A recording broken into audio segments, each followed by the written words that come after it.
Okay, so now that we're through the 2025 college football regular season, I want to talk about some teams that absolutely fell short of expectations and ended up having terrible years compared to the hype.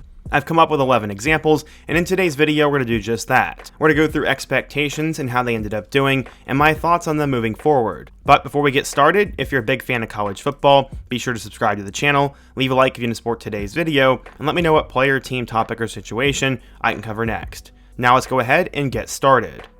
Alright, so the first school we're to talk about is the Penn State Nittany Lions. Going into the year, Penn State truly had national championship expectations, as I personally thought they were finally going to get it done.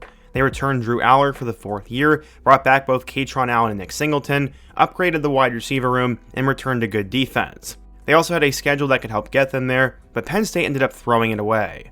After winning their first 3 games against Nevada, Florida International, and Villanova, they went on a long losing streak. It started with a whiteout loss against Oregon, in which Drew Aller threw a late pick in overtime, and then they had one of the worst losses in college football history to UCLA. After that, they lost by 1 to Northwestern and lost Aller for the season, and that's when we knew it was over. Ethan Grunkmeyer took over for the rest of the season, and they lost against Iowa, got pounded by Ohio State, and had a chance to upset Indiana, but allowed a late touchdown from Omar Cooper Jr., and they lost. But they would bounce back to finish the season, as faced with not making a bowl game, they would win their last 3 games against Michigan State, Nebraska, and Rutgers. The Rutgers game, they had a crazy play to win it, and while Penn State went 6-6, it was well below expectations for them, and they have to find a new head coach and hopefully get back to being decent. But let's first hear a word from today's sponsor, Underdog Fantasy. It has been an absolutely crazy weekend in college football, and with all the news going on, there's so many moving pieces, and now conference championship weekend is right around the corner. We have some weird matchups like Duke and Virginia, and another game of the century in the Big Ten between Indiana and Ohio State. Whether it's one of those 2 games or the annual Georgia vs. Bama SEC championship game, Underdog definitely has you covered. If you're new to Underdog like I am, you can use the code FISHER and you'll get $100 in bonus entries when you play your first $5, win or lose. That's FISHER. So here's how it works. Just pick higher or lower on 2 or more player stats and you're in the game. You also have a shot to win up to 5,000 times your money. And it's also that time again, as it is feast week on Underdog. For example, there is no college football game on today, but in the Denver Broncos vs. Washington Commanders game, I've already made my picks with Cortland Sutton and Terry McLaurin, and you can make your picks as well. There will also be picks for all the college football games this upcoming weekend, and you guys already know I'm all in on Indiana and their players. And if you're not a Big Ten or an ACC guy, the best part is Underdog is available in nearly every SEC state, like Alabama, Georgia, and South Carolina. 2 of those teams play this weekend. And again, if you want to get in on the action, go ahead and use my code FISHER, and you'll get $100 in bonus entries when you play your first $5, win or lose. And thank you to Underdog for sponsoring today's video. Speaking of another team that had national title aspirations, that was the Clemson Tigers. They returned Cade Klubnik at quarterback, who is the projected #1 overall pick, had a 3-headed monster of Bryant Wesco, TJ Moore, and Antonio Williams, and a loaded defense. Unfortunately, Clemson got off to a tough start, as they lost at home to LSU in Week 1, and then struggled against Troy in Week 2. They ended up getting upset by Georgia Tech, lost at home to Syracuse, and the season was over by the end of September. Luckily, they got wins against North Carolina and Boston College, before they dropped 2 more against SMU and Duke. Like Penn State, Clemson went on a winning streak to finish the year, but they didn't really play anybody. They beat Furman, South Carolina, and Florida State, who were all horrible, and the lone decent win would come against Louisville, in which they won by 1 point. Clemson went 7-5 with a 4-4 record in the SEC, and just like Penn State, they were very disappointing. Cade Klubnik will now be gone, but they should return a lot of key pieces, and hopefully Dabo Swinney can get them back next year. We will now talk about our second team from the Big Ten, and that is the Wisconsin Badgers. Many thought that Luke Fickell was finally going to break out in 2025, as he grabbed Billy Edwards from Maryland and seemingly bolstered the roster. Unfortunately, that is not how it would go, as just a couple of plays into the season, they would lose Edwards to injury, and Danny O'Neal, Hunter Simmons, and Carter Smith would have to be the quarterbacks. It was a disastrous year for Wisconsin, as after winning their first 2 games against Miami of Ohio and Middle Tennessee, they would then lose their next 7 games, but to be fair, they played Bama, Michigan, Iowa, Ohio State, and Oregon. They get their first conference win of the year against number 23 Washington, and that game they won because of their punter. They then got killed by Indiana and beat number 21 Illinois before then facing off this past weekend with Minnesota. They ended up losing their rivalry matchup to the Gophers 17-7, and Wisconsin finished with an abysmal 4-8 record with a 2-7 record in the conference.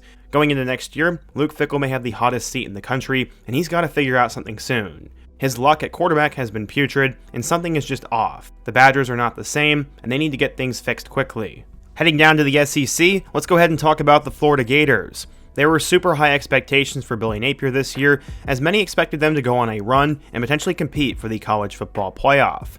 DJ Lagway was returning, they had a couple of young good players that were supposed to step up, and after finishing last season on a hot streak, that would not continue this year. After beating Long Island in Week 1, they lost at home to USF, and many already wanted Billy fired. Then, DJ Lagway threw 5 picks and they lost to LSU, they got beat by Miami, and they were 1-3. It was bad. Somehow they upset number 9 Texas at home, but that would just be one of 2 conference wins, as the other one would come against Mississippi State. They also got beat by Texas A&M, lost a close one to Georgia, got blown out by Kentucky, lost to Ole Miss, and got blown out by Tennessee. They obviously fired Billy Napier halfway through the season, and to finish it out, they would beat Florida State in a rivalry matchup, and man, that says a lot about how bad the Seminoles are.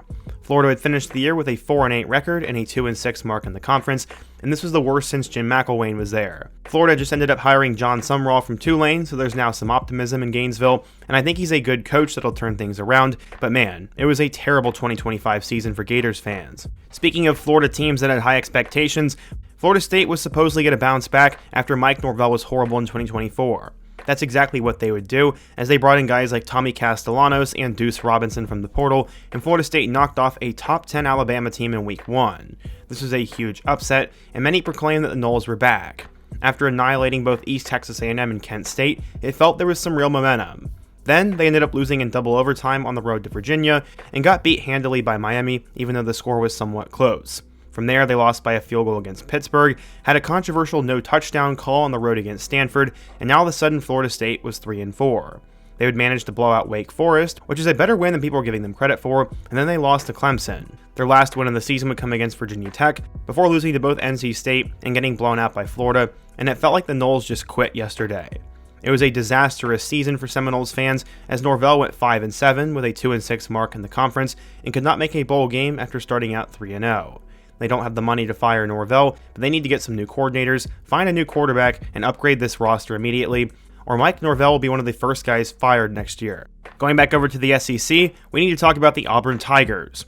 There was some optimism for Hugh Freeze and the Tigers going into 2025, as they had brought in former 5-star Jackson Arnold, got Eric Singleton out of the portal, and returned guys like Jeremiah Cobb, Keldrick Falk, and Cam Coleman. It would end up actually being a good start for them, as they'd win on the road against Baylor in Week 1, and then killed both Ball State and South Alabama, 3-0. They ended up going on the road and lost to number 11 Oklahoma, but it was a close game. That was sort of the story of the next few weeks, as they lost by 6 to A&M, 10 against Georgia, and then 6 against Mizzou in double overtime.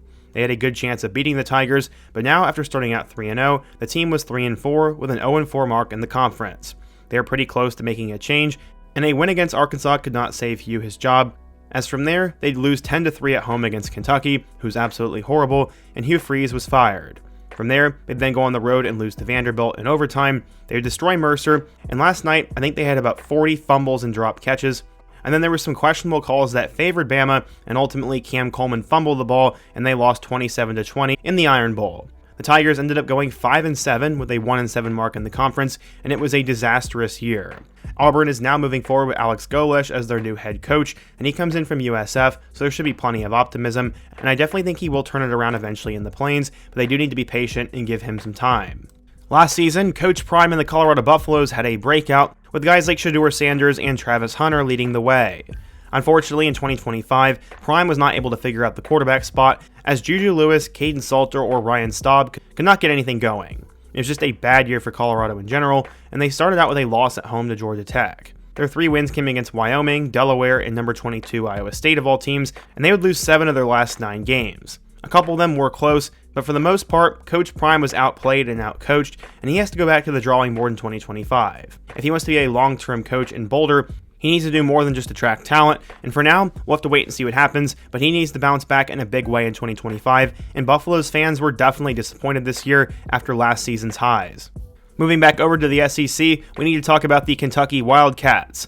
For some reason, a lot of people thought that Mark Stoops and the Cats would bounce back this year, as they decided to move on from Brock Vandegrift and Gavin Wimsatt at quarterback and brought in a couple of big-time transfers, including Zach Calzada, Seth McGowan, and Jamori Macklin. The Cats paid over $1 million for their quarterback Zach Calzada, and he just had 1 touchdown. They would beat Toledo in Week 1, before they ended up losing both Calzada and to Ole Miss in Week 2. From there, the wheels really began to fall off as they lost to South Carolina, Georgia, Texas, and Tennessee, and they almost upset the Longhorns. Cutter Boley had taken over as the starting quarterback, and he showed a lot of potential the rest of the season, and at one point led Kentucky to 3 straight wins over Auburn, Florida, and Tennessee Tech.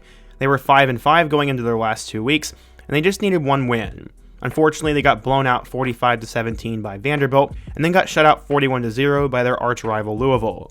It was a horrible way to end the year, and Mark Stoops is probably on the hot seat going into 2026. He's done a lot for them in Lexington, but his teams have fallen off as of late, and they have got to figure out how to perform at a higher level on offense. 2 years ago, Coach Lance Leipold had the Kansas Jayhawks rolling as they had one of their best seasons in school history, but unfortunately, they have not been able to repeat that level of success. 2024 was a disaster. While they beat a couple of ranked teams late, they missed a bowl game. In 2025, they started out with wins over Fresno State and Wagner before playing Mizzou tough on the road. After a win against West Virginia, it looked like KU was on path to making a bowl game. Unfortunately, they blew it late at home against Cincinnati, and besides a win against UCF, it was a lot of bad luck for the Jayhawks. They got killed by Texas Tech, got killed by their arch-rival Kansas State, and then lost to Arizona and Iowa State before this past Friday losing to Utah.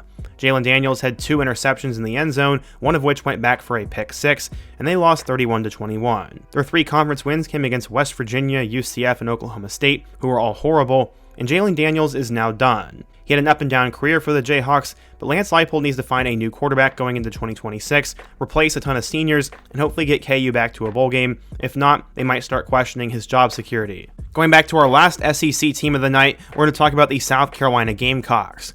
Last year, Shane Beamer had the Gamecocks rolling as Lenora Sellers had broken out as a superstar quarterback, and they could have gotten into the 2024 college football playoff. It's why the Gamecocks were ranked going into 2025, but unfortunately, we found out pretty quickly they weren't the same team. They did get a good neutral site win against Virginia Tech in Week 1, but then they got stomped on by Vanderbilt and lost on the road to Mizzou, and they were 2-2. Sellers was also banged up, and their lone conference win would come against Kentucky. The Cats are obviously not very good, and they would then go on a 5-game losing streak against LSU, Oklahoma, Alabama, Ole Miss, and Texas A&M, and obviously all of those teams were ranked, but still, Carolina was supposed to be competitive this year and potentially be a college football playoff team. Their last win of the season would come against Coastal Carolina, and then this past weekend, they lost to Clemson in the Palmetto Bowl, 28-14. This game was at home and was probably the worst Clemson team in years, and they just couldn't get the job done. Honestly, South Carolina has a lot to rebuild, as they're going to lose Faison, probably Lenora Sellers to the portal, and probably Nick Harbor to the draft. Shane Beamer honestly might be an overrated coach at this point, but South Carolina needs to figure things out here soon. And last but not least, we're to go back over to the Big 12 and talk about the Baylor Bears. Last season, the Bears finished the season strong, and it looked like Dave Aranda was saving his coaching job. Guys like Sawyer Robertson, Bryce Washington, and Josh Cameron returned, but unfortunately they were not able to put anything together, as they ended up losing in Week 1 to Auburn before stealing a win against SMU in double overtime in Week 2. They would then beat Samford before losing at home to Arizona State in a crazy fashion. They were 2-2, and after wins against Oklahoma State and Kansas State, they were 4-2 and still had an opportunity to have a really good year. Unfortunately, from there, they would start losing as they lost a close one to TCU, got blown out by Cincinnati, got killed by Utah, killed by Arizona, and then this past weekend ended up losing to Houston in a close finish. Sawyer Robertson threw it off some dude's helmet and it was picked off, and that was the peak of the season for them. Their lone other conference win would come against UCF, and the Bears ended up going 5-7 with a 3-6 mark in the Big 12, and Dave Aranda's in trouble. He missed a bowl game, a lot of his big recruits are decommitting, and pretty much everybody has given up on him at this point. He probably has to make a run at the Big 12 next year, or I think he's probably going to get fired. But yeah, in today's video we talked about 11 teams who had a bad season or didn't live up to expectations, and what do you guys think? If you're a fan of one of these schools, what went wrong, what other teams should have been on the list, and what other topics should I cover next? Be sure to let me know down below, leave a like if you support today's video, subscribe if you're new, and check out the videos on the end screen. Hope to see you guys again soon, but until next time, peace.